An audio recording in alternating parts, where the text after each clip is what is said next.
జనవరి 5, 6, 7 తేదీలలో 2025 సంవత్సరం రాష్ట్ర రాజధాని హైదరాబాద్లో మరి AIDRM all India Dalit rights movement 2వ జాతీయ మహాసభలు దేశంలో ఉన్నటువంటి అన్ని రాష్ట్రాల నుండి మరి పెద్ద ఎత్తున ప్రతినిధులు వస్తూ ఉన్నారు.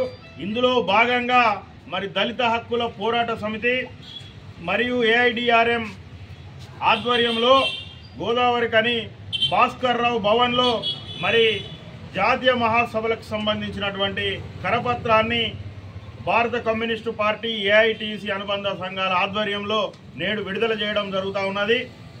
తరతరాల నుంచి దోపిడికి, వివక్షతకు, అణిచివేతకు గురైనటువంటి దళిత బడుగు బలహీన వర్గాల కోసం మరి అనేకమైనటువంటి హక్కులను కాలరాస్తున్నటువంటి ప్రభుత్వాల మెడలు వంచాలనే ఉద్దేశంతో అనేక సంవత్సరాలుగా దళిత హక్కుల పోరాట సమితి ఏఐడిఆర్ఎం పెద్ద ఎత్తున దేశవ్యాప్తంగా, రాష్ట్ర వ్యాప్తంగా అనేకమైనటువంటి పోరాటాలు, ఉద్యమాలు నిర్వహిస్తున్న తరుణంలో అదేవిధంగా 3 పర్యాయాలు కేంద్ర ప్రభుత్వం బీజేపీ అధికారంలోకి వచ్చిన వెంటనే దేశంలో ఉన్నటువంటి రాష్ట్రాలలో ఎక్కడ చూసినా దళితులపై అనేకమైనటువంటి దాడులు, హత్యలు, అత్యాచారాలు జరుగుతున్న వేళ మరి ఈరోజు జనవరిలో జరగబోయే జాతీయ మహాసభలు ఒక శంఖారావం పీల్చబోతా ఉంది.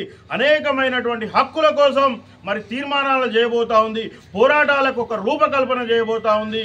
ఇందులో భాగంగా పెద్దపల్లి జిల్లా గోదావరికని ప్రాంతం నుండి పెద్ద ఎత్తున ఏఐడిఆర్ఎం జాతీయ మహాసభలకు మరి ఆహ్వానిస్తూ ఉన్నాం. పెద్ద ఎత్తున బహిరంగ సభ నిర్వహించబోతా ఉన్నాం.